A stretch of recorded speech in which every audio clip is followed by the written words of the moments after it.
Praise the Lord. Hallelujah.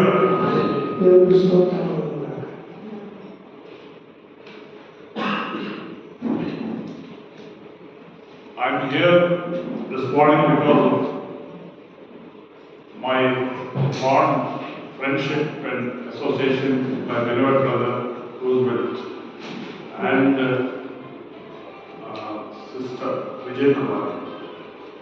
Roosevelt గారు నా ప్రియమైన సహోదరుడు, అలాగే సహోదరు విజయ్ కుమార్ గారి యొక్క ఆత్మీయ సహవాసాన్ని బట్టి నాతో నాకు ఉన్నటువంటి అనుబంధాన్ని బట్టి ఇక్కడ ఉన్నాను.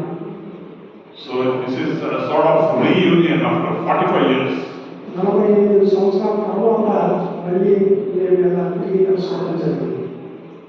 So I think the time is short and we will get into the business.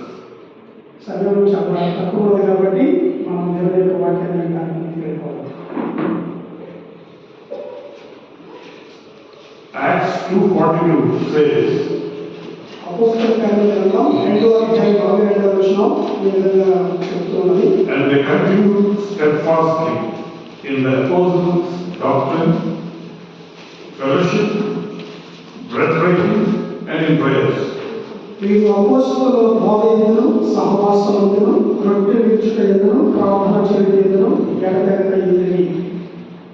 So when I asked Roosevelt Garu what I should speak, he gave me this verse. This is a campaign theme.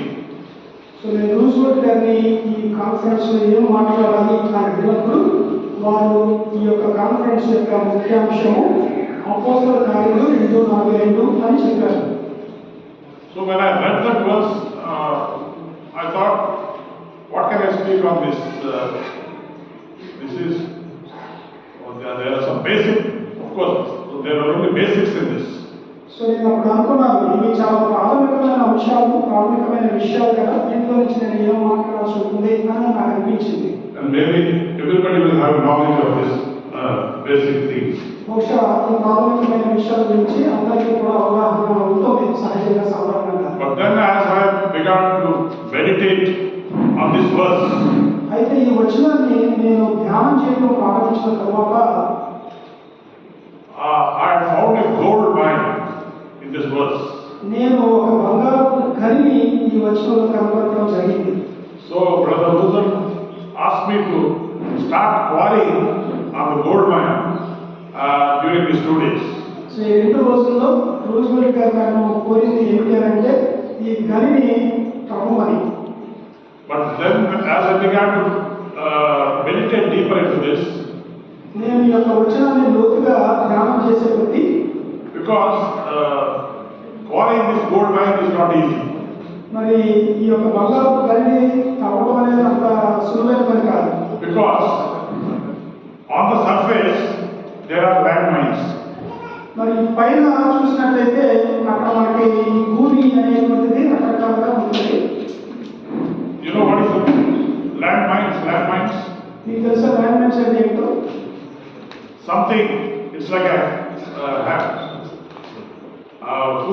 mine full of grenades, you know, you throw it and it will explode.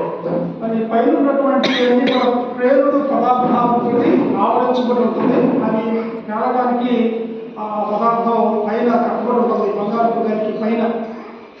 So before you dig deeper and enjoy those gold mines, you have to remove the landmines. కాబట్టి ఈ ప్రేరుడికి కారణమయ్యేటువంటి ఈ పైభాగంలో ఉన్నటువంటి పొరల్ని మొదట తొలగించాలి, బంగారాన్ని మనం సొంతం చేసుకోవాలంటే. So this is all about this verse. కాబట్టి ఈ వచనాన్ని మనం ధ్యానం చేయాలంటే ఆ బంగారు గనిని తవ్వడం లాగా ఉంటుంది. And the very first, you know, during these 2 days I have been delivering 4 messages. ఈ యొక్క 2 రోజుల్లో కూడా నేను 4 వర్తమానాలను మీకు అందించబోతున్నాను. And I have divided my message into 4 parts. నేను నా యొక్క వర్తమానాన్ని 4 భాగాలుగా నేను విభజించడం జరిగింది. And by the end of the second day, I will be completing my study on this verse. 2వ రోజు చివరి వర్తమానంతో ఈ వచనం మీద నా వర్తమానాలు ముగుస్తాయి.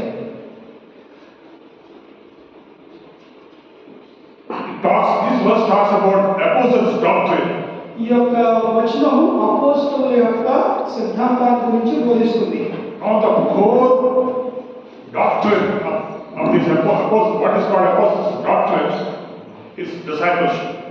అపోస్తలుల యొక్క బోధ ఏమిటి అని అంటే ప్రాముఖ్యమైనది మూలమైనటువంటిది ఏమిటి అని అంటే అది శిష్యత్వానికి సంబంధించి. The first century laid their solid rock foundation on this principle of discipleship. కాబట్టి అపోస్తలులు మొదటి శతాబ్దంలో శిష్యత్వం అనేటువంటి సిద్ధాంతం మీద వాళ్ళు ఒక బలమైనటువంటి రాయి మీద పునాదులు వేశారు. So today we will delve deep into this what is called discipleship today and evening, morning and evening. కాబట్టి ఈరోజు ఉదయం అలాగే సాయంకాలం కూడా మనం శిష్యత్వం అనేటువంటి అంశం మీద సిద్ధాంతం మీద మనం ధ్యానం చేయబోతున్నాం. So tomorrow we will dwell on fellowship and also about prayer. So రేపటి రోజు మనం సహవాసము మరియు ప్రార్థన అనేటువంటి రెండు అంశాల మీద ధ్యానం చేయబోతున్నాం. So the primary calling of one who believes in Christ is discipleship. ప్రాథమికమైన పిలుపు ఏమిటి అంటే విశ్వాసికి శిష్యత్వంలోనికి మార్చబడటం పిలువబడటమే. Jesus selected a band of 12 people and called them his disciples. యేసుక్రీస్తు ప్రభువును పిలిచినటువంటి 12 మందిని కూడా శిష్యులు అన్నాడు. And the apostles also prepared disciples. అపోస్తలులు కూడా శిష్యులనే వారు తయారు చేశారు. In fact, they manufactured disciples. వాస్తవానికి శిష్యులు వారు తయారు చేశారు. It's a very big job. అది చాలా పెద్ద పని. And the world is what it is today because of the strong foundation of discipleship. ఈ రోజు క్రైస్తవ ప్రపంచంలో ఉన్నది అని అంటే ఆనాడు అపోస్తలులు వేసినటువంటి బలమైనటువంటి పునాది.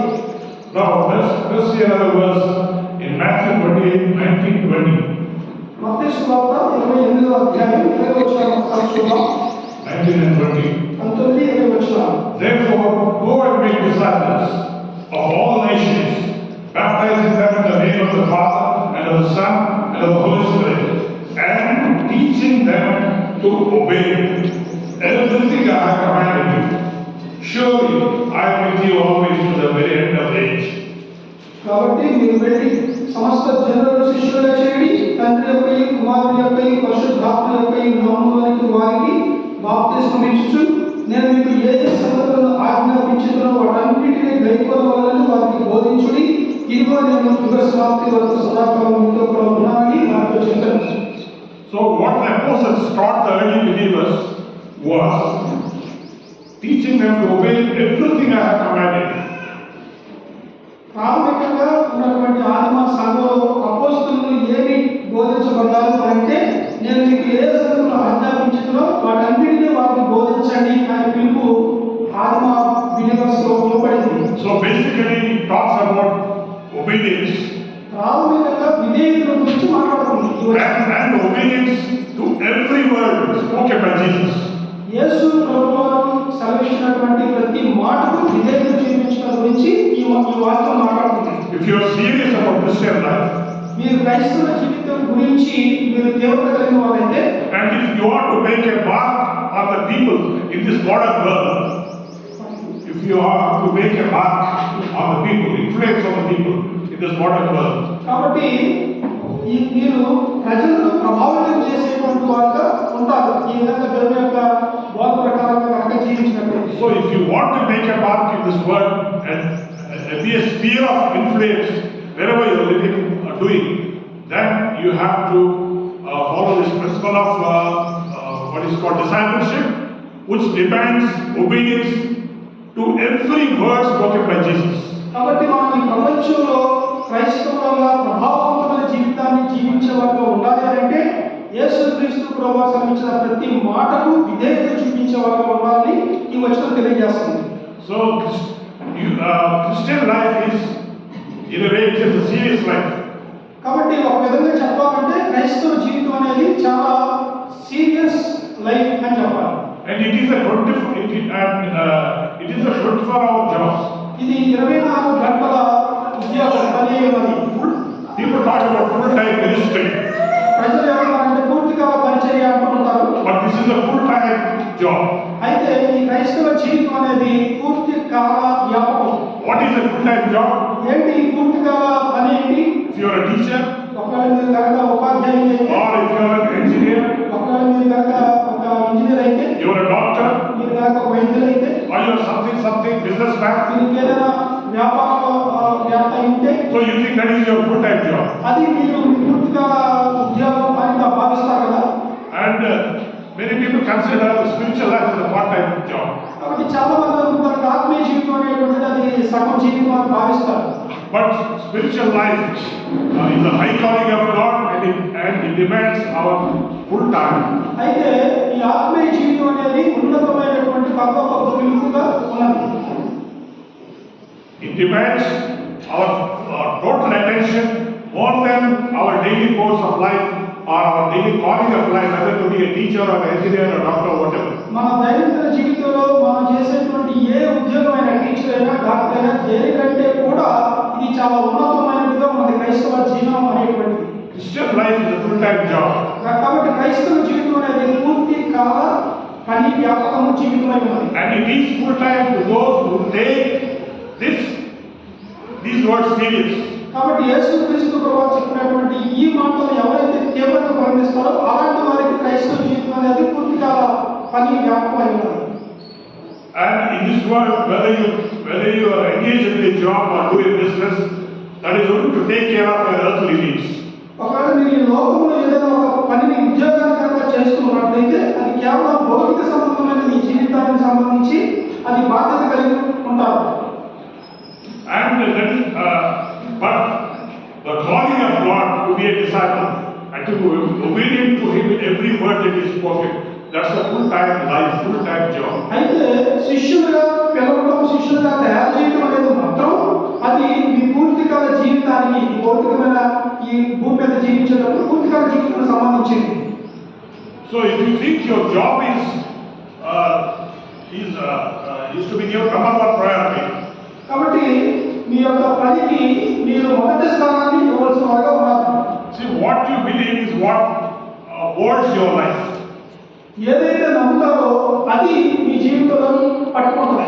So if you think in this earthly life your profession is more important than anything, your profession builds yourself, builds your family and takes care of everything in this world, then you will become so. మీరు ఈ భౌతికమైన జీవితంలో ఏదైతే మీ యొక్క వ్యాపకము ఉద్యోగం అయినదో అది మీ యొక్క జీవితాన్ని, మీ కుటుంబ జీవితాన్ని, మీ సంస్థాన్ని కూడా అదే పట్టుకుంటుంది. But if you think the high calling of God is the number one priority in my life, and what I do to earn my living is secondary, then it makes a lot of difference. కాబట్టి క్రైస్తవ జీవితంలో ఉన్నతమైన పిలుపు ఈ క్రైస్తవ జీవితం, శిష్యత్వం చేయటం అనేది కనుక మనం భావిస్తే అది ఈ భౌతికమైన జీవితాన్ని మించినటువంటిదిగా ఉంటుంది. You know why I said it is a full-time job? ఎందుకు నేను ఇది పూర్తి కాల జీవితం, శిష్యత్వం చేయడం అని అంటున్నాను? Because there is so much to do with life, to be a sphere of influence in this world. You have to do a lot of working, lot of hard work, lot of denying yourself, lot of things that would take most of your time. కాబట్టి ఈ లోకాన్ని ప్రభావితం చేసేటువంటి వారిగా మనం ఉండాలంటే ఈ దేవుడి యొక్క ఉన్నతమైనటువంటి పిలుపును మనం తీసుకోవడం ద్వారా దేవుడు శ్రమించేటువంటి ప్రతి మాటకు విధేయత చూపించి జీవించడం కోసం మనం ఉపేక్షించుకొని జీవించాలి. Calling is not just a calling, but you have to do a lot of work out.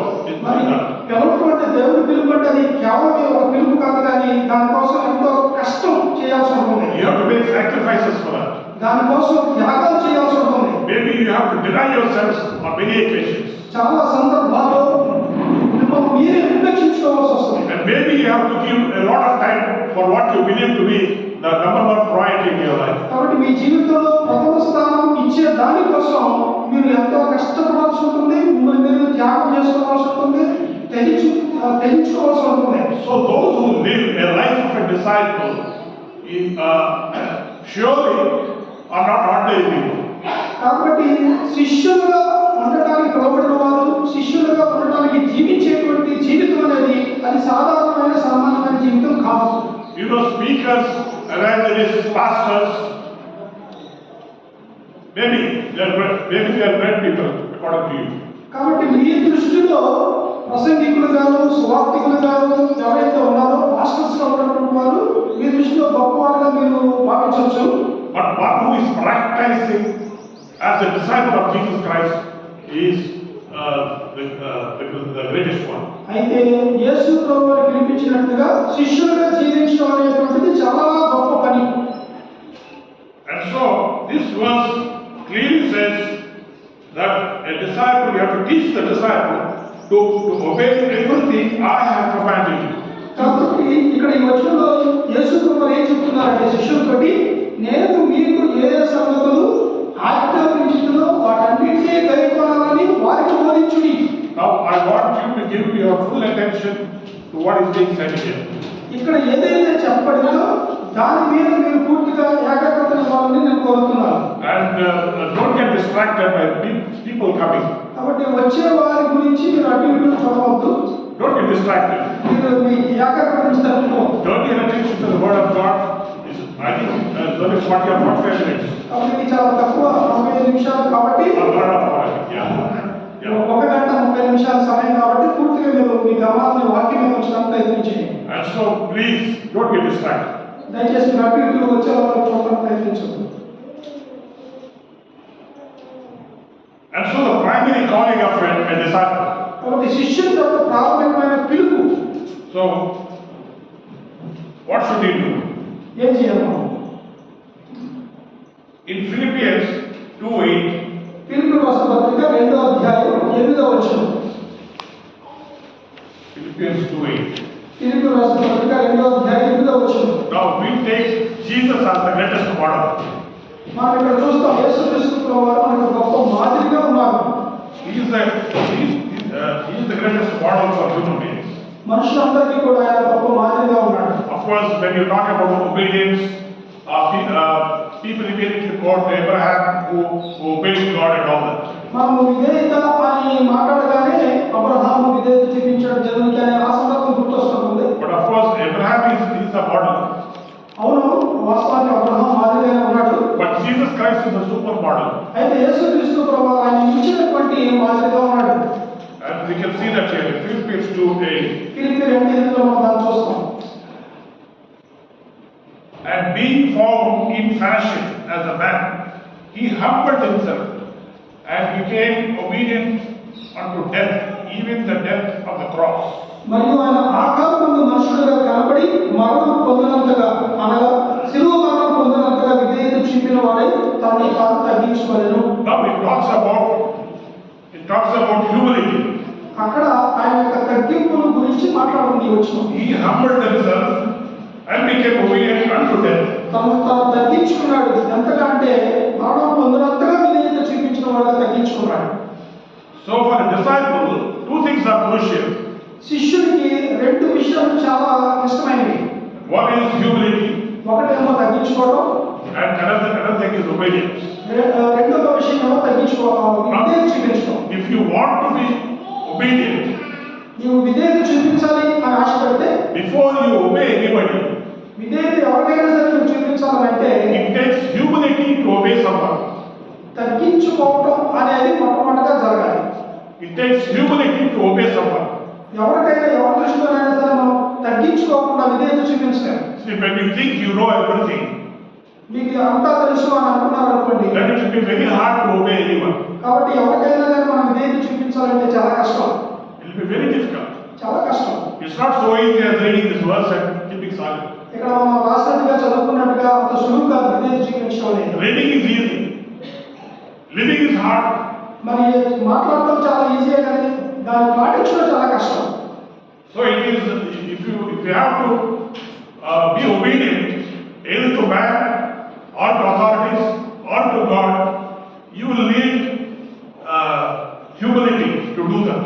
దేవుడికైనా అధికారులకైనా మన తోటి మనుషులకైనా సరే మనం విధేయత చూపించాలి అని అంటే తగ్గింపు జీవితం మొదట కలిగి ఉండాలి. One who cannot humble himself really cannot obey anyone.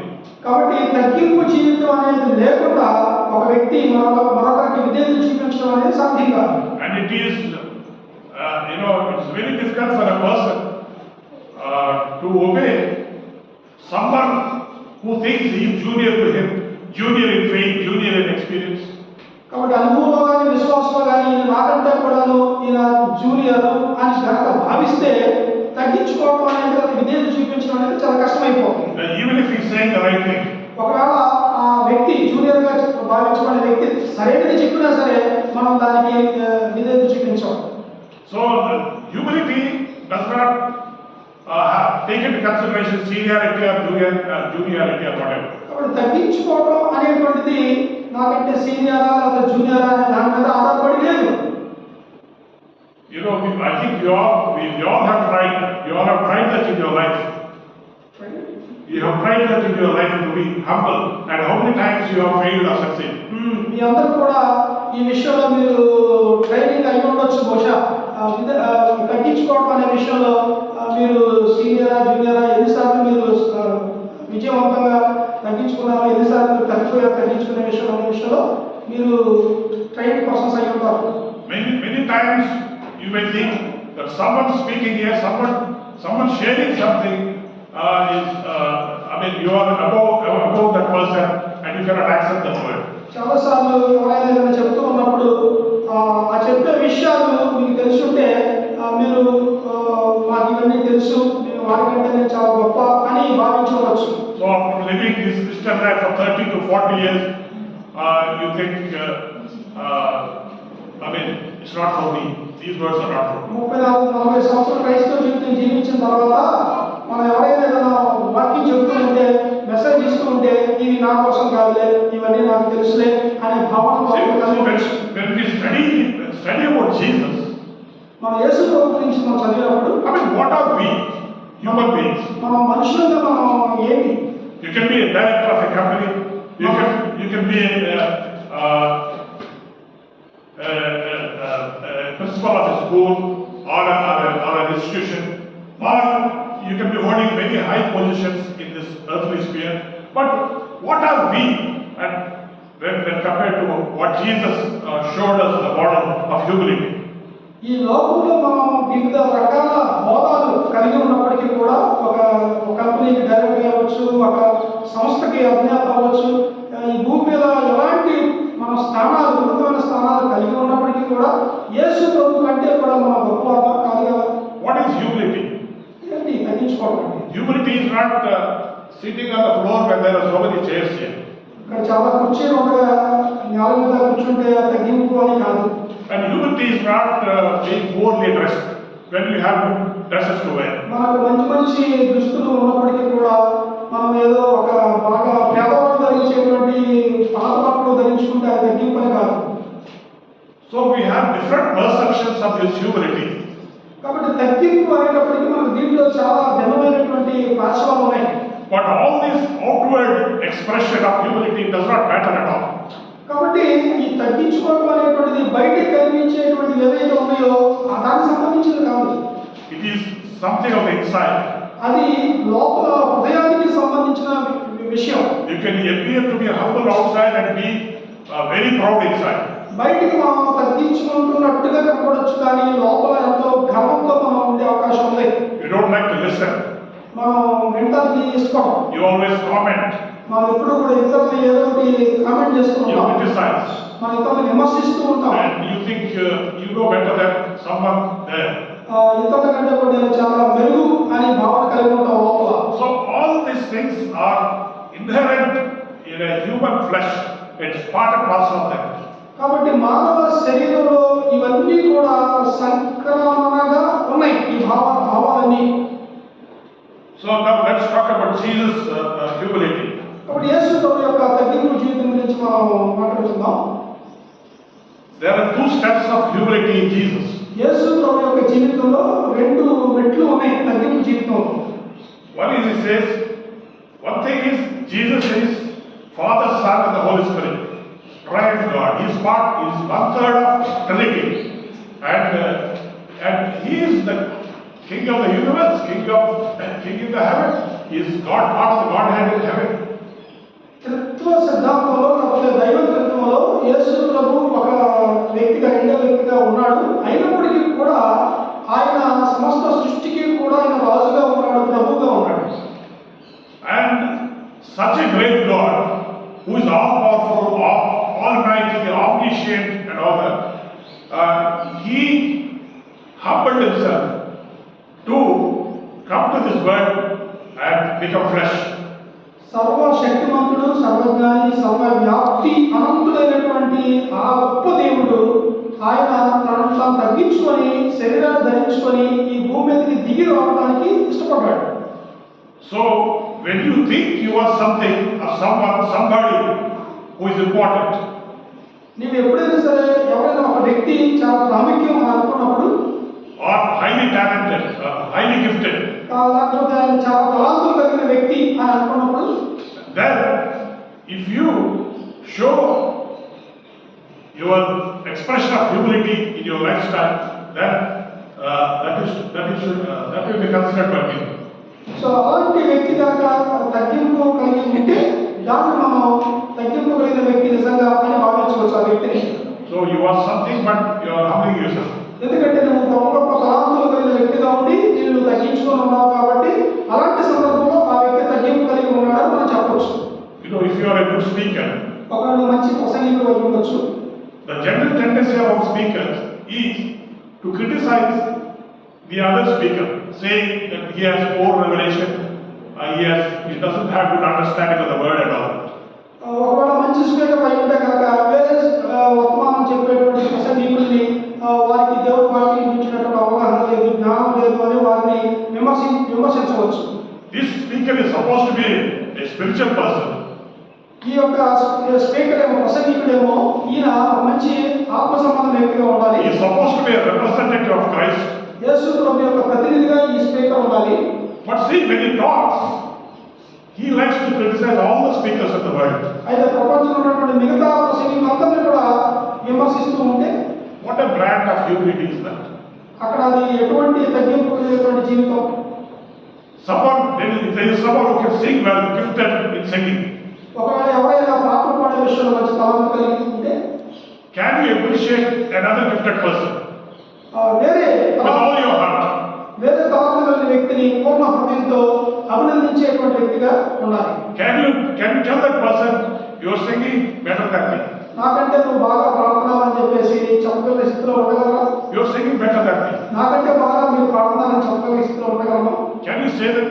అది మనం చెప్పగలము. It takes a lot of humility to recognize the talent in others, కాబట్టి the gift in others. ఇతరులలో మనకున్న తలంతే ఉన్నప్పుడు వారిని నాకంటే మీరు బాగా పాడుతున్నారని అభినందించడం అనేది నాకు చాలా తగ్గింపు కావాలి. So always the tendency is to uplift yourself and speak much about your experience and how many songs you sang in hundreds of concerts and all that. You can say a lot about yourself, but are you in a position to recognize another person in the body of Christ having a similar talent, a gift? సాధారణంగా ఎవరికి వారే తమ గురించి, తమ యొక్క తలాంతుల గురించి, గొప్పతనాల గురించి నేను ఇన్ని వేల పాటలు పాడాను, ఇంత బాగా దేవుని చేతుల్లో వాడబడుతున్నాను అని చెప్పడమే సర్వసాధారణంగా కనిపిస్తూ ఉంటుంది. కానీ ఇతరుల తలాంతులను గుర్తించి వారిని అభినందించడం అనేటువంటిది జరగదు సర్వసాధారణంగా. See, I'm telling you this morning that humility and disobedience, which Jesus showed to us as a model, is very crucial for every one of us, whether you are a speaker or not, or just a believer in Christ or you're a follower of Christ. But this is very, very important if you want to make a mark. So ఇక్కడ ఉన్న వాళ్ళు ఎవరైనా సరే పాటలు పాడేవారు కావచ్చు, ప్రసంగం చేసేవారు కావచ్చు, ఎలాంటి తలాంతులు ఆత్మవరాలు కలిగిన వారైనా కావచ్చు, అందరి జీవితంలో కూడా చాలా ప్రాముఖ్యమైన తీవ్రమైన విషయం ఏంటంటే యేసుక్రీస్తు ప్రభువారు కలిగి ఉన్నటువంటి తగ్గింపు జీవితాన్ని కలిగి ఉండాలి. Humility is not what you say about yourself to others. నీ తగ్గింపు జీవితం గురించి నువ్వు ఏదో ఇతరులకు చెప్పుకునేది కాదు తగ్గింపు జీవితం అంటే. Humility is to be seen in your lifestyle. అది మాటల్లో నీకు నువ్వుగా చెప్పుకునేది కాదు, కానీ నీ జీవిత వ్యవహారంలో అది కనిపించేదిగా ఉండాలి. Always considering the other person as the better person. ఎప్పుడు కూడా నాకంటే ఇతరులు యోగ్యులు అని మనం భావించేటట్టుగా ఉంటుంది తగ్గింపు జీవితం అంటే. But several times you complain that although you are highly gifted than the person who is singing here or playing a guitar, you are not given due recognition. That is your complaint. So మనం ఏం చేస్తామంటే మనకంటే బాగా పాడగలిగినటువంటి వారు ఎవరైనా ఉన్నప్పుడు వారు నా గురించి ఎప్పుడు కూడా పొగడటం లేదు, నన్ను గుర్తించాల్సిన విధంగా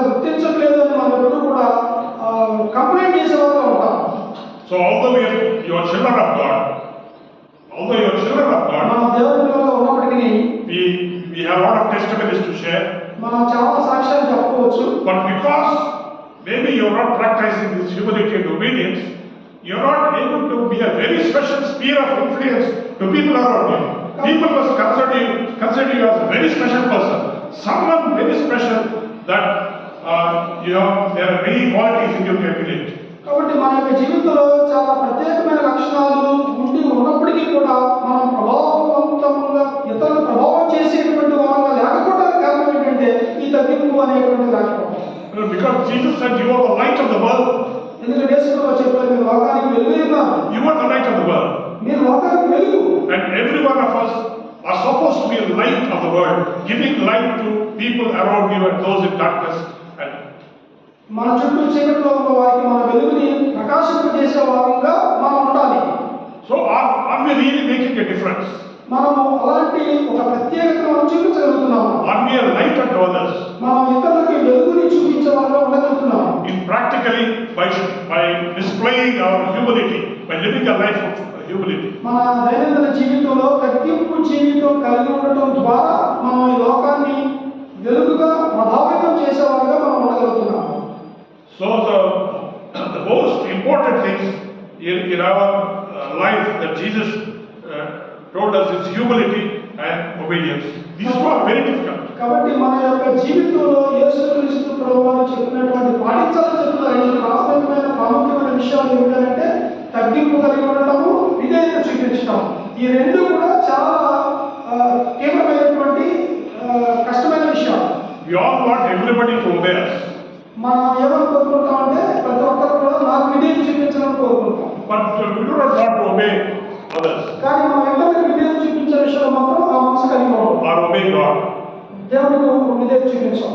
So this obedience to people, obedience to powers and rulers and these positions of hierarchy, first comes from obedience to Jesus, God. కాబట్టి ఈ అధికార క్రమంలో మనం ఎవరికైతే విధేయత చూపించాలో వాళ్ళందరికంటే కూడా ముందు యేసు ప్రభువుకి మనం విధేయత చూపించేవారుగా ఉండాలి. So unless you are obedient to God, and that too in everything that He says, యేసు ప్రభువుకి ముఖ్యంగా ఆయన సెలవించిన ప్రతి మాటకి మనం విధేయత చూపించేవారుగా ఉండాలి. This is in Matthew 28:19-20, teaching them to obey everything I have commanded you. మత్తయి సువార్త 28:19 మనం చూసినట్లుగా నేను మీకు ఏ సంగతులు ఆజ్ఞాపించినో వాటన్నిటిని గైకొనాలని మీరు వారికి బోధించాలి. So in everything we have to be obedient first to God. కాబట్టి మనం అన్ని విషయాల్లో కూడా దేవునికి మొదటగా విధేయత చూపించాలి. Anybody who is not obedient to God in everything that He has required of him can never be obedient to others, either in the church or outside. కాబట్టి సంఘంలో సంఘానికి వెలుపలైనా సరే యేసుక్రీస్తు ప్రభువును బోధించిన విషయాల్లో ప్రతి దానికి మనం విధేయత చూపించకుండా మనుషులందరికీ కూడా మనం విధేయత చూపించడం అనేది సాధ్యం కాని విషయం. So again, I am telling you, obedience to God is a full-time job. కాబట్టి మరలా మీకు ఒకసారి గుర్తు చేస్తున్నాను, దేవునికి విధేయత చూపించడం అనేది పూర్తికాల సేవ, పూర్తికాల పని, జీవిత పని. Obedience is a lot of hard work, humbling oneself, dying to self and obeying. Obeying is not so easy. It is very difficult thing to obey. విధేయత చూపించడం అనేది మాటలతో చెప్పినంత సులువు కాదు. అది చాలా కష్టమైనటువంటిది. అది మూల్యం చెల్లించాలి, త్యాగం చేయాలి, ఉపేక్షించుకోవాలి, వాస్తవానికి చనిపోవాలి. And accepting every word of God as His command and obeying them. వాస్తవానికి దేవుని వాక్యంలో చెప్పినటువంటి ప్రతి ఆజ్ఞ కూడా విధేయతను కోరుతూ ఉన్నది. So for obeying God you have to pay a high price. కాబట్టి విధేయత చూపించాలంటే చాలా ఎక్కువ మూల్యం వెల చెల్లించాలి. If you don't obey God, then no price, you don't have to pay any price. కాబట్టి ఒకవేళ విధేయత చూపించకపోతే ఎలాంటి వెల మూల్యం చెల్లించక్కర్లేదు. No price can be paid. It is an easy going life. ఎందుకంటే అది చాలా సులువుగా వెళ్ళిపోయే జీవితం కాబట్టి నువ్వు ఏమి మూల్యము త్యాగాలు చేయక్కర్లేదు. See, we see Christian life in the form of our daily Bible reading, prayers, that Sunday going to church, and then attending meetings like this. You see Christian life as something revolving around these things.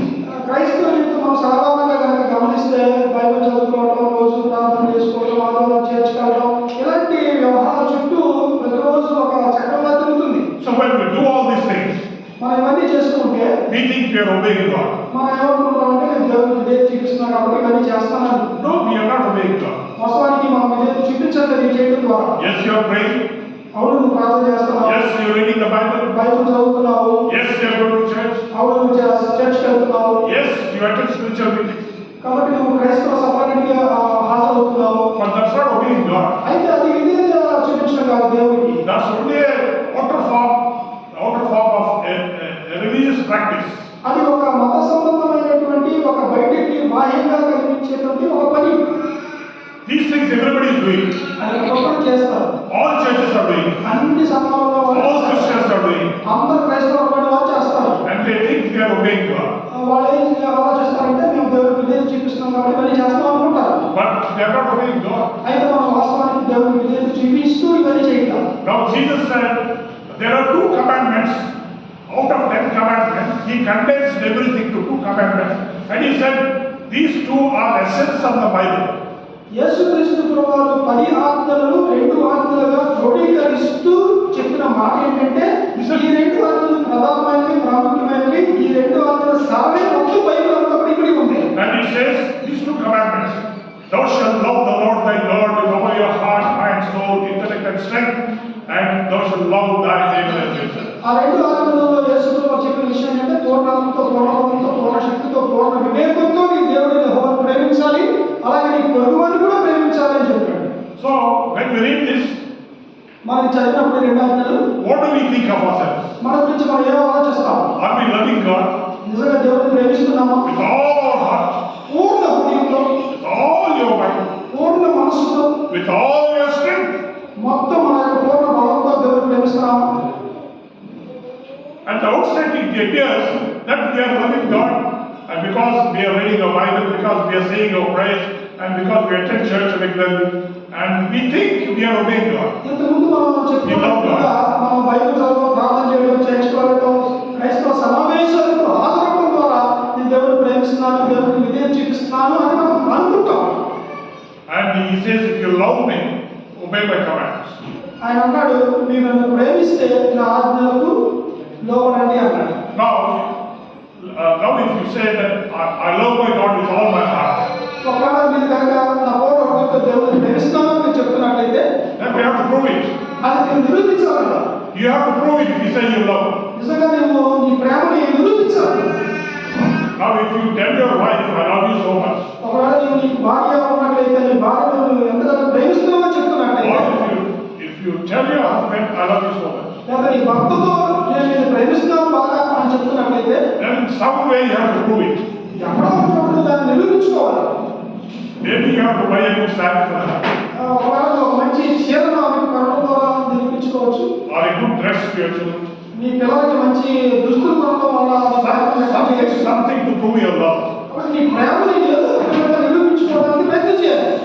Or maybe you have to prove your love to your husband by being humble or obedient or whatever. ఒకవేళ నువ్వు భార్య అయితే నీ భర్తకి తగ్గించుకొని జీవించడం ద్వారా, విధేయత చూపించడం ద్వారా నీ ప్రేమ వ్యక్తం చేయొచ్చు. So similarly, అదేవిధంగా if you say I love Jesus, I love God, యేసు ప్రభువుని లేకపోతే దేవుడిని ప్రేమిస్తాను అని నువ్వు చెప్తున్నట్లయితే, oh, I'm telling you, it's a big subject. It is a full-time job. ఇది చాలా పెద్ద సబ్జెక్ట్. Loving God. ఇది దేవుడిని ప్రేమించడం అనేది పూర్తిగా జీవితం సంబంధించింది. So once you say I love God, then you have to again you have to set your priorities. నువ్వు కనుక దేవుడిని ప్రేమిస్తున్నాను అని చెప్తున్నట్లయితే కనుక నీ యొక్క ప్రాధాన్యతలను నువ్వు ముందు సెట్ చేసుకోవాలి. What are the priorities of your life? నీ జీవితంలో ప్రాధాన్యతలు ఏమిటి? You can be a student. నువ్వు ఒక విద్యార్థి You కావచ్చు, can be a job holder, నువ్వు ఒక ఉద్యోగం కావచ్చు, businessman, నువ్వు ఒక వ్యాపారవేత్త కావచ్చు, or even a full-time Christian worker. ఒకవేళ నువ్వు ఒక పూర్తికాల సేవ జీవితాలను చేసుకున్న వ్యక్తి కావచ్చు. But to prove your life, what are your priorities? నీ యొక్క జీవితంలో నువ్వు దేవుడు ప్రేమని నువ్వు నిరూపించుకోవాలంటే నీ ప్రాధాన్యతలు ఏంటి? Then you have to set your priorities straight. నీవు చాలా సూటిగా కిందగా ప్రాధాన్యతలు నువ్వు చూపించాలి. Yesterday I was talking to Brother Roosevelt and I told him something like this. నేను ఎలాగైతే నా సహోదరులకు కావాలి అనే విషయం పంచుకుంటూ ఉన్నాను.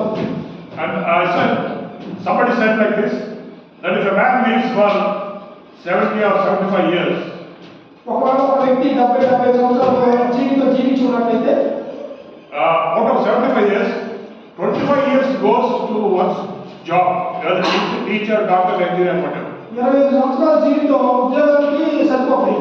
Another 25 years of your life goes to other than your main job, attending to your own things. So మరొక 25 సంవత్సరాలు నీకు సంబంధించిన ఉద్యోగానికి కాకుండా ఇంకా మిగతా వాటికి 25 సంవత్సరాల జీవితం వయసు అయిపోతుంది. Another 25 years, it will go to sleep. ఇంకొక 25 సంవత్సరాల జీవితం నిద్రపోవడానికి అయిపోతాయి. For in 75 years, you sleep 25 years. 75 సంవత్సరాల జీవితంలో 25 సంవత్సరాల జీవితం నిద్రకు వెళ్ళిపోతాయి. Another 25 years of job. 25 సంవత్సరాలు చేసే ఉద్యోగానికి వెళ్ళిపోతాయి. Another 20 years or 22 years, it will go into your attending the personal or socializing, meeting friends, this, that, parties.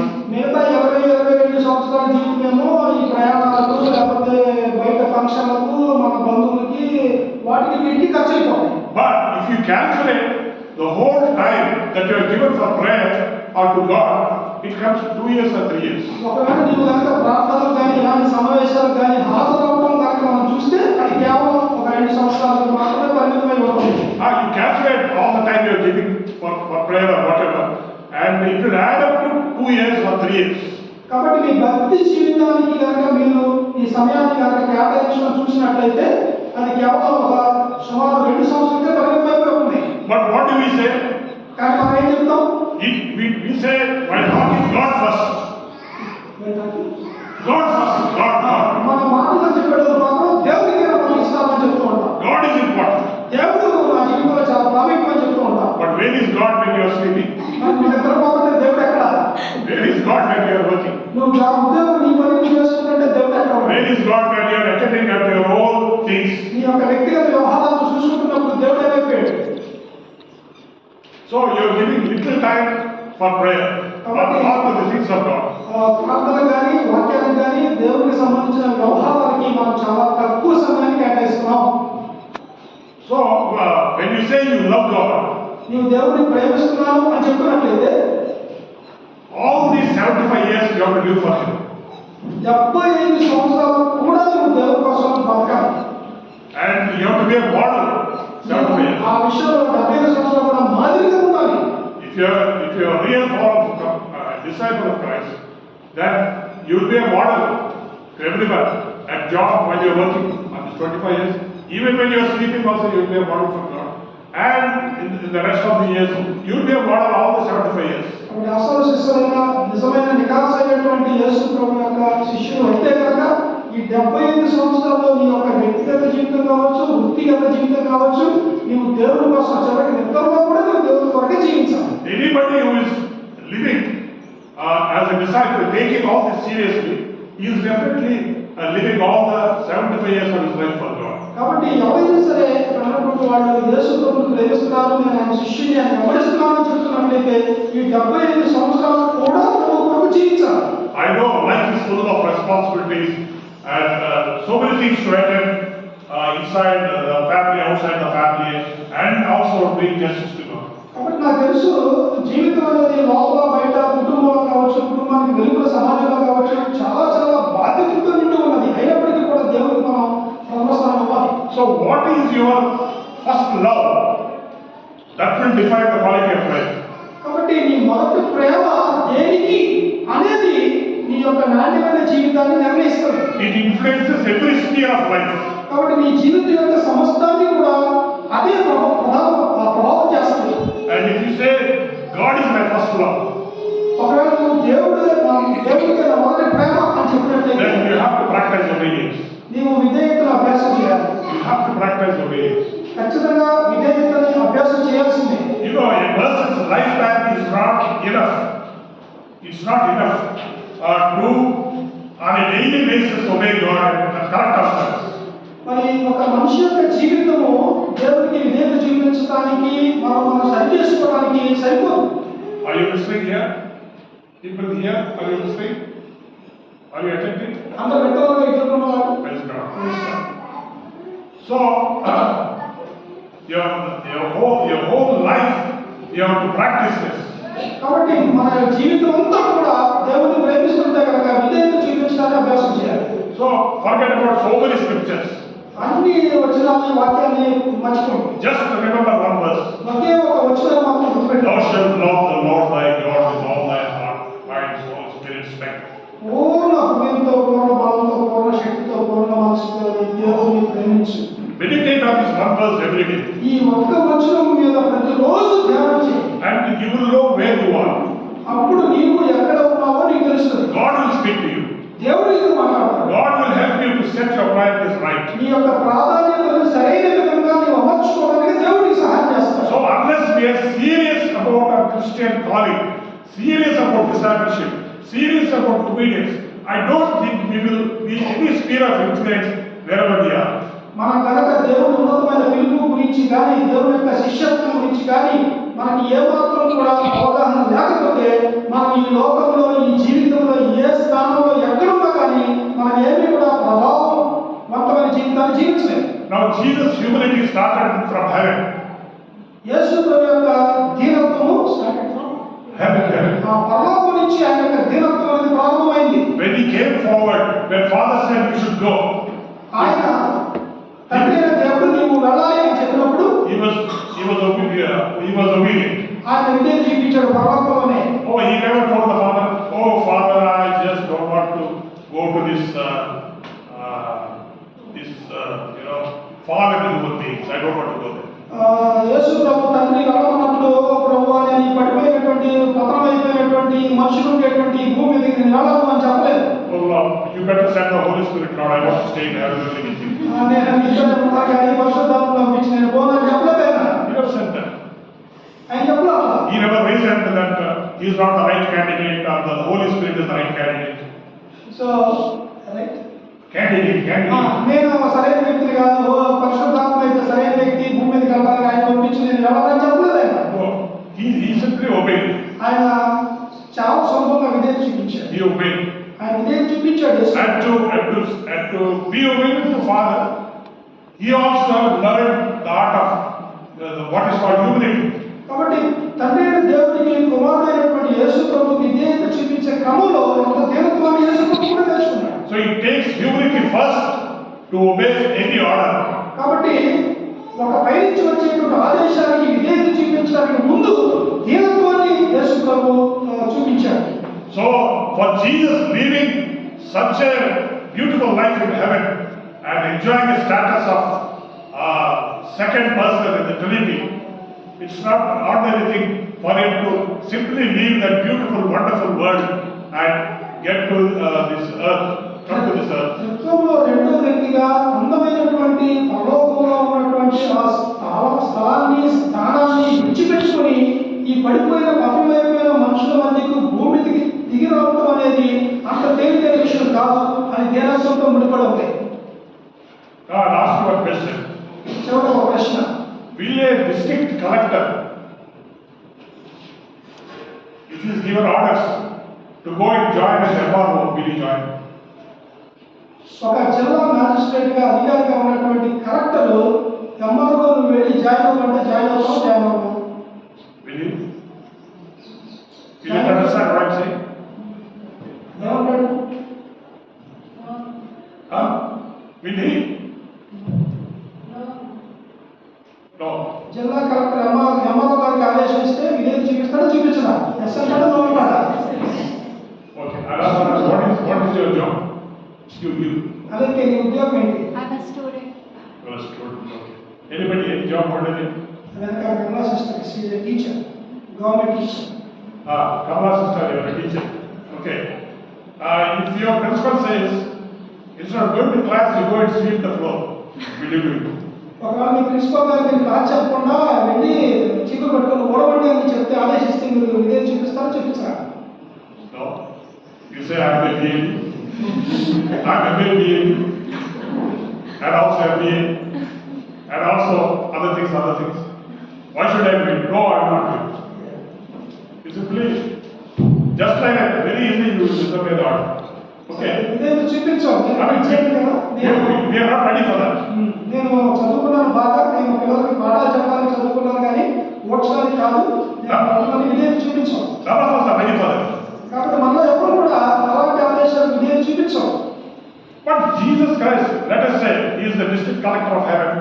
ఒకవేళ యేసుక్రీస్తు ప్రభువారు పరలోకంలో ఒక జిల్లా అధికారి అనుకోండి. But when God told him to go to this earth and join his embargo, he simply said yes. నువ్వు వెళ్ళి భూమి మీదకి వెళ్ళి నువ్వు కలెక్టర్ హోదా నుంచి ఎంఆర్ఓ హోదాకి మారిపోయి నువ్వు వెళ్ళి పని చేయంటే యేసు ప్రభు ఓకే అంటాడు. What is important is obedience. ఇక్కడ ఏది ప్రాముఖ్యం అంటే విధేయత చూపించడం ప్రాముఖ్యం. And it's not the position. అక్కడ అది స్థానం కాదు ముఖ్యం. It's not the position. అది స్థానం కాదు ముఖ్యం. It is obedience. విధేయత చూపించడం ముఖ్యం. So this is an example of how hard it will be for human beings to obey what are called foolish orders. కాబట్టి ఒక్కొక్కసారి మనకు చాలా మూర్ఖమైనటువంటి ఆదేశాలుగా కనిపించినప్పటికీ కూడా విధేయత చూపించడం అనేది ఎంత కష్టతరమైందో చెప్పడానికి ఈ ఉదాహరణను మనం వినియోగిస్తూ ఉన్నాం. If we say yes, we are humble, we are obedient, but no, we cannot do that. మనం చాలాసార్లు నేను దీనత్వం కలిగి ఉన్నాను, విధేయత కలిగి ఉన్నానని చెప్తాం కానీ మనం క్రియల్లో దాన్ని చూపించాం. There are several ifs and buts. అక్కడ చాలా మనకి అవును అని కాదని అని ఉంటాయి. Once 7 years back, I think 20-25 years back, when I was speaking in a youth retreat in Kakinada.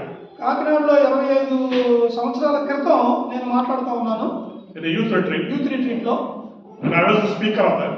Youth retreat లో నేను ప్రసంగికుడిగా ఉన్నాను. The lunch time came. Lunch time.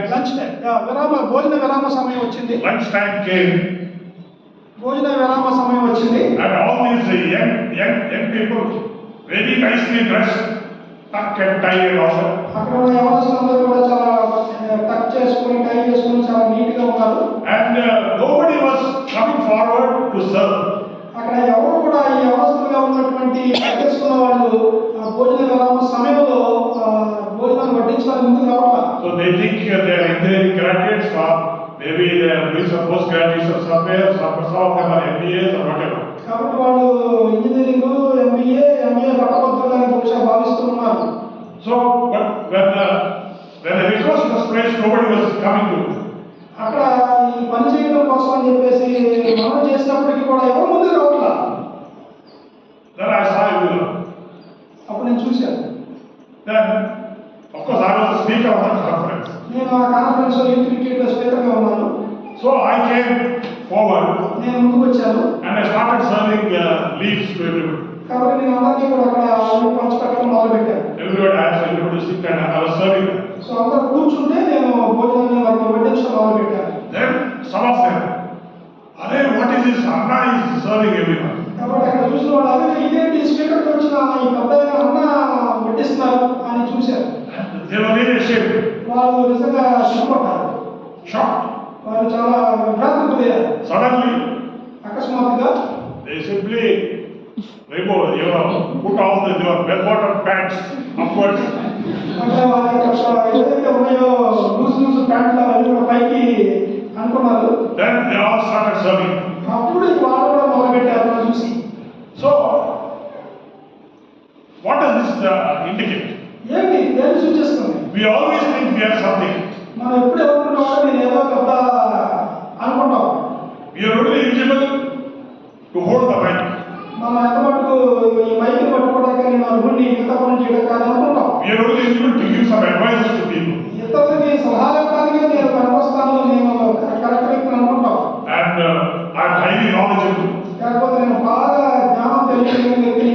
So if you want any advice, come to me. కాబట్టి మీకు ఎవరికి సలహా కావాలంటే రండి నా దగ్గరికి, నేను ఇస్తాను. So that is the plane on which we are living, whether consciously or unconsciously. మనకు స్పృహలో తెలుసో తెలియదు ఇలాంటి భావజాలాన్ని ఐడియాలజీ మనం కలిగి ఉంటాం. Nobody wants to obey that user place because they don't want to humble themselves. కాబట్టి అక్కడ ఎవరు విధేయత చూపించడం కారణం ఏంటంటే దీనత్వం కలిగి ఉండడానికి ఎవరు ఇష్టపడతారు. Nobody wants to humble themselves and serve others. కాబట్టి దీనత్వం కలిగి సేవ చేయడానికి ముందుకు రావాలి. They always నేను చక్కగా కూర్చుంటాను, నా టేబుల్ దగ్గరికి ఎవరు వచ్చి నాకు పెట్టేసారి నేను చక్కగా చేస్తాను. So these are all the practical issues of humility, where that will determine whether or not we are really a disciple of Jesus. మనం శిష్యులు కాదా అనేది నిర్ధారించడానికి ఇవన్నీ కూడా మన దైనందిన జీవితంలో కనిపించేటువంటి కొన్ని కార్యాలు. So Jesus gave up his top position. యేసు ప్రభువు తనకు ఉన్నటువంటి ఉన్నతమైనటువంటి స్థానాన్ని వదిలేసుకున్నాడు. It was like a president of United Nations organization coming to the level of a village sarpanch. కాబట్టి ఒక యునైటెడ్ నేషన్స్ కి ఆర్గనైజేషన్ ప్రెసిడెంట్ ఉన్న వ్యక్తి ఒక సాధారణమైన కుగ్రామానికి ప్రెసిడెంట్ గా రావడం అనేది Isn't it ordinary? అది ఒక సామాన్యమైన విషయం. You know, I am giving all this comparison so that you will understand the high standards of humility that Jesus is led as God, as somebody, as the ruler of the universe.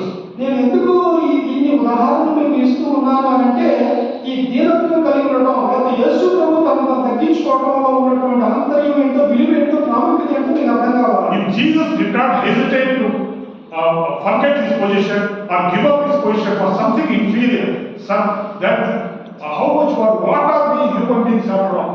యేసు ప్రభువే అంత ఉన్నతమైనటువంటి వాడే తను ఎంతో దీనత్వం కలిగి తగ్గించుకుని భూమి మీదకి వచ్చినప్పుడు మనము ఏ పడ్డామో తగ్గించుకోవడానికి Who are we and what are we? ఏంటి మనం ఎవరు, మనం ఏంటి? So Jesus offers himself to come to this world. So Yesu Kristu ప్రభు అంతటి వాడే ఈ భూమి మీదకి తగ్గించుకొని దిగి రావడానికి ఆయన ఇష్టపడ్డాడు.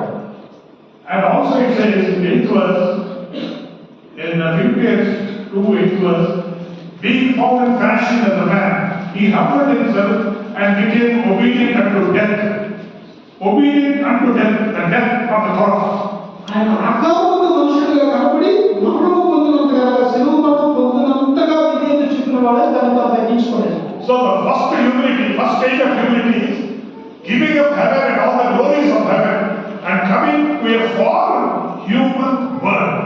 మొట్టమొదటి తగ్గింపులో మొదటి మెట్టు ఏమిటి అంటే ఆయన ఉన్నతమైనటువంటి పర్వతపు స్థానాన్ని విడిచిపెట్టి ఈ యొక్క పడిపోయిన పతనమైపోయినటువంటి ఈ అధమ స్థానంలో ఉన్నటువంటి భూమి మీదకి దిగి రావడం. We think we are so holy.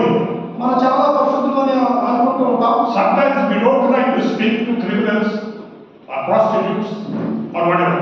కొన్నిసార్లు వ్యభిచారులతో కానీ నరహంతకులతో కానీ మాట్లాడటానికి మేము చాలా పరిశుద్ధులను అని భావించి మనం మాట్లాడాలి. I know a believers church in Visakhapatnam. విశాఖపట్నంలో ఒక బిలీవర్ చర్చ్ నాకు తెలుసు. Oh, they are all supposed to be holy. వారు చాలా పరిశుద్ధంగా ఉండడానికి వారు చూస్తారు. To the church, one sex worker, that is, she came from a brothel house, a prostitute from Bombay. She came to Vizag. And somehow when she saw a church, for some reason she entered the church and she sat in the church. మరి బాంబే పట్టణం నుంచి ఒక వ్యభిచార వృత్తిలో ఉన్నటువంటి ఒక స్త్రీ ఏదో కొన్ని కారణాల చేత విశాఖపట్నం వచ్చి అక్కడ ఒక చర్చ్ బిల్డింగ్ చూసి ఆ చర్చ్లోకి వెళ్ళింది.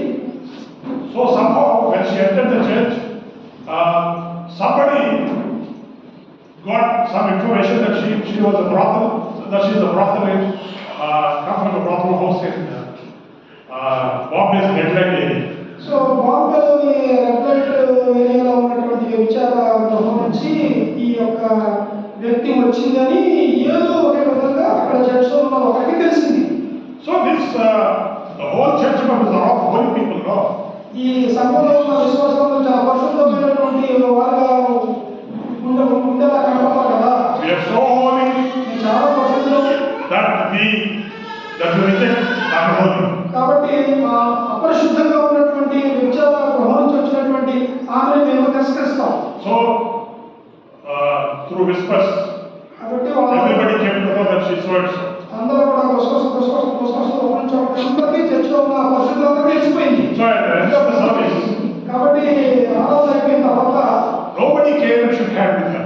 మరి ఈ యొక్క అపరిశుద్ధంగా ఉన్నటువంటి వ్యభిచార గృహం నుంచి వచ్చినటువంటి ఆమె దగ్గరకు వచ్చి ఎవరో కూడా షేక్ హ్యాండ్ ఇవ్వాలి. So holy that they forgot to love. మరి చాలా పరిశుద్ధమైనటువంటి వారుగా భావించేటువంటి వీరు ప్రేమని మర్చిపోయారు.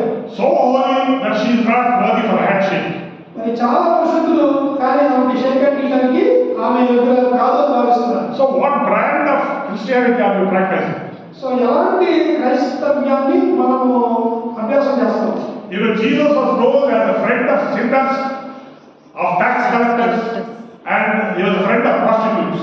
యేసు ప్రభువారు సొంతతోను పాపులతోను వ్యభిచారంతోను స్నేహితుడని చెప్పబడ్డాడు. Jesus found Mary Magdalene in a prostitute den.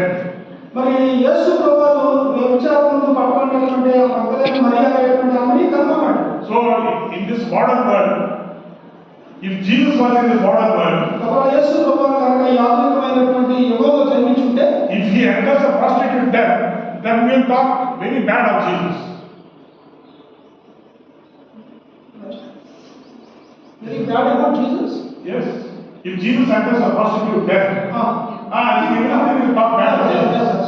ఒకవేళ ఈ కాలంలో యేసు ప్రభువారు జన్మించి ఉండి ఏదైనా వ్యభిచార వృత్తిలో ఉన్నటువంటి వారి దగ్గర యేసు ప్రభువారు వెళితే ఈ గురించి అందరూ సమాజంలో కూడా చెడ్డగా మాట్లాడతారు. But Jesus was not like that. అయితే యేసు ప్రభువారు వెళ్ళడానికి వెళ్ళకుండా అయిపోలేదు అలా మాట్లాడతారు. His very cause for coming from heaven to earth was to win the sinners and find the lost world, save the lost world. యేసు ప్రభువారు పరలోకం నుంచి భూమి మీదకి వచ్చినటువంటి ప్రాథమికమైన కారణమే ఇలాంటి పాపాత్ములుగా ఉన్న వారిని వెతికి రక్షించడానికి, కనుగొనడానికి. Who are we at one time? కాబట్టి మనం ఎలాంటి వారు? Are we better than these people? వీళ్ళకంటే మనం గొప్పవాళ్ళమా? Are we better? మనం ఏమన్నా గొప్పవాళ్ళమా? No better than anybody. ఎవరికంటే కూడా మనం ఏమి ఎక్కువ కాదు. So how can we not love people? How can we not love those who are unholy? కాబట్టి మనం ప్రేమించుకుంటే ఇతరులని, అపరిశుద్ధంగా ఉన్నటువంటి వారిని ప్రేమించుకుంటే మనం ఎలా ఉండగలుగుతాం? కాబట్టి మనం ఏం పరిశుద్ధం కాదు కదా. So Jesus' first phase of coming to earth was he humbled himself to come to a lost world, an erroneous world, a rebellious world. కాబట్టి ఈ ఎదురైనటువంటి లోకంలోనికి, లోబడలోని ప్రజల మధ్యకి, ఈ యొక్క నశించిపోయినటువంటి లోకంలోనికి యేసు ప్రభువారు పరలోకం నుంచి భూమి మీదకి తనను తగ్గించుకొని వచ్చాడు. Hindu scriptures say dushta shikshana shishta rakshana. మరి హిందువుల యొక్క గ్రంథాలు, వేదాలు ఏం చెప్తాయంటే దుష్టుల్ని శిక్షించాలి, అలాగే మంచి వారిని రక్షించాలి అని. But Jesus says he has come to seek and save that which was lost. అయితే యేసు ప్రభువారు లోకానికి వచ్చింది ఆ శిక్షకు గురైనటువంటి పాపులు ఎవరైతే ఉన్నారో వారిని కనుగొని రక్షించాలని యేసు ప్రభువారు లోకానికి So వచ్చాడు. the very purpose in coming to this world was to seek and save the lost. యేసు ప్రభువారి యొక్క ప్రాథమికమైన ఉద్దేశం ఈ లోకంలో రావడానికి ఏమిటంటే నశించుకునే వారిని రక్షించడానికి. You should never forget that point. కాబట్టి దానిని మనం ఎప్పుడు కూడా మర్చిపోకూడదు. So Jesus is a super example. కాబట్టి యేసు ప్రభువారు చాలా ఉన్నతమైనటువంటి ఉదాహరణగా ఉన్నాడు. Jesus practiced a different brand of spirituality. కాబట్టి ఆధ్యాత్మిక జీవిత విషయంలో యేసు ప్రభువారు ఒక ఉన్నతమైనటువంటి ఆత్మీయతను ఆయన అభ్యాసం చేసి చూపించాడు. He did not practice the religiosity of Pharisees and Pharisees. కాబట్టి శాస్త్రులు, పరిసయ్యుల యొక్క నీతిని కానీ మతాన్ని కానీ ఆయన అభ్యాసం చేయాలి. But he practiced love. ఆయన ప్రేమను అభ్యాసం చేశాడు. And he reached out to the lost human being. ఆయన కడమగా ఎవరైతే చివరిగా ఉన్నారో అలాంటి అంటరాని వ్యక్తికి ఆయన బోధించాడు.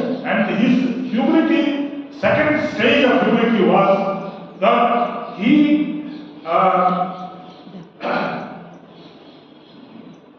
became obedient unto death. So ఈ తగ్గింపులో రెండవ అతి ప్రాముఖ్యమైన విషయం ఏంటంటే ఆయన మరణ బదులంతగా విధేయత చూపించాడు. And look at this. A great personality in heaven, ruler of this world, humbled himself to be crucified in the midst of two criminals. ఇది గమనించండి.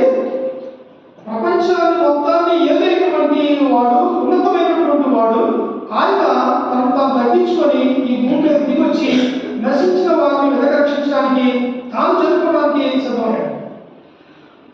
So this is the highest humility, that he chose to associate himself with two criminals even at the point of death. Even ఆయన చనిపోయే సందర్భంలో కూడా ఇద్దరు దొంగలతోటి తను తాను సమానుడిగా చేసుకునే అంతగా ఆయన He was not surrounded with great personalities. ఆయన తన చుట్టూ ఉన్నతమైనటువంటి వ్యక్తిత్వాలు కలిగినటువంటి స్థానాలు కలిగిన వ్యక్తులతోటి ఆయన పంచుకోలేదు స్థానాన్ని. The one crucified on the left on his left was not Dr. Ambedkar. ఆయన ఎడమ చేతిలో ఉన్న శిలువ మీద ఉన్న వ్యక్తి ఆయన గొప్ప అంబేద్కర్ కాదు. The one crucified on his right was not Mahatma Gandhi. ఆయన కుడి చేతిలో ఉన్న వ్యక్తి ఒక గొప్ప మహాత్ముడిగా పేరు పొందిన గాంధీ కాదు. But even at the point of death, he chose to identify himself with criminals who are rejected by the society. ఆయన సమాజం చేత తృణీకరించబడినటువంటి ఇద్దరు కర్రగట్టినటువంటి దొంగలతో తనను తాను సమానునిగా ఆయన గుర్తింపు పొందడానికి ఇష్టపడ్డాడు. So this is what is humility. అది తగ్గింపు అనంటే. This is the brand of humility that we have to pursue. ఇది తగ్గింపు చూపించడానికి ఒక గుర్తు. And one more important point. మరొక ప్రాముఖ్యమైన విషయం,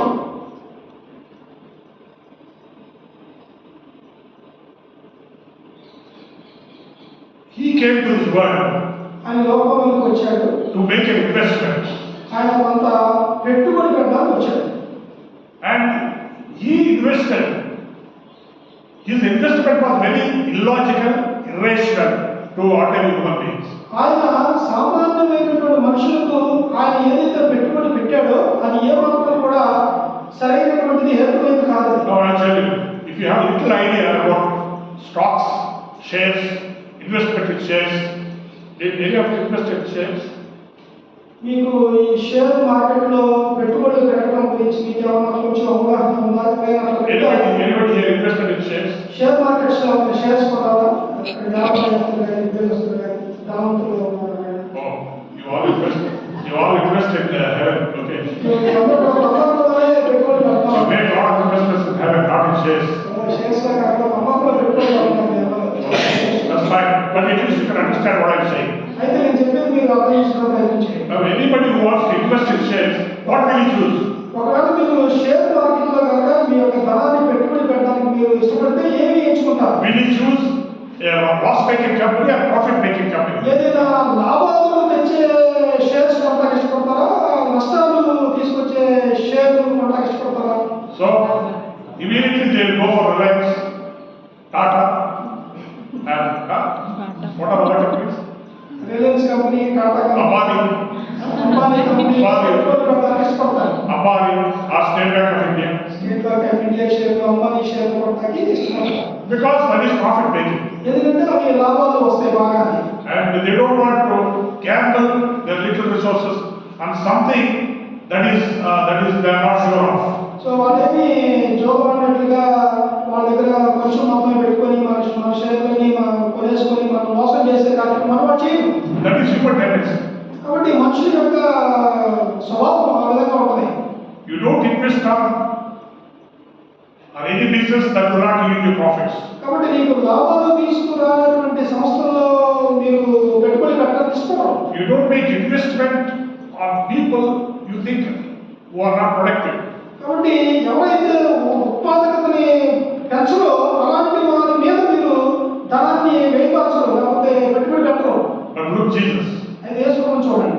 Totally contrary to the world. ప్రపంచం మొత్తానికి కూడా ఆయన భిన్నంగా పెట్టుబడి పెట్టాడు. He invested on only loss-making company. ఆయన నష్టాల బాధలో ఉన్నటువంటి కంపెనీ మీద తన జీవితాన్ని పెట్టుబడిగా పెట్టాడు. Jesus invested on only loss-making company. ఆయన నష్టాల్లో ఉన్న కంపెనీ మీద పెట్టుబడి పెట్టాడు. Who is the loss-making company? ఏంటి ఆ నష్టాలు తీసుకొచ్చే కంపెనీ ఏంటది? ఎవరు? Huh? Me. We. మనం, నేను. The whole fallen human race is a loss-making company. పతనమైపోయినటువంటి పాపంలో పడిపోయినటువంటి మనుషులందరూ కూడా ఈ యొక్క నష్టాల్లో ఉన్న కంపెనీకి సదృశ్యంగా ఉన్నారు. So do you think Jesus is a fool? Is a fool or a wise man? యేసు ప్రభువు మూర్ఖుడు అనుకుంటున్నారా, తెలియనివాడు? By worldly standards, he is the biggest fool. ఆయన జనాల్లో మాత్రం Worldly standards of the modern world, he is not a wise man. He is a fool. ఈ లోక సంబంధంగా చూసినట్లయితే ఆయన నిజంగానే ఒక మూర్ఖుడు. Because the standards of the world are in tune with శిక్షణ, శిష్ట, రక్షణ. ఎందుకంటే ఈ లోక సంబంధమైనటువంటి ప్రమాణాలు చూసినట్లయితే దుష్టుని శిక్షించాలి, అలాగే మంచి వారిని రక్షించాలి అనే ప్రమాణం. So nobody would like to invest their entire life on something that they are not sure of. కాబట్టి మనకు సరైనది అని నిర్ధారణ లేని వాటి మీద ఎవరు కూడా పెట్టుబడి పెట్టరు. So Jesus indulged in gambling. కాబట్టి యేసుక్రీస్తు ప్రభువు ఒక జోకం లాంటి దాని మీద ఆయన పెట్టుబడి పెట్టాడు. He gambled his whole precious life on someone and something that he is not sure of. కాబట్టి నిలకడ లేనటువంటి దాని మీద, వస్తువు పోకదో తెలియని దాని మీద ఆయన తన జీవితం మొత్తాన్ని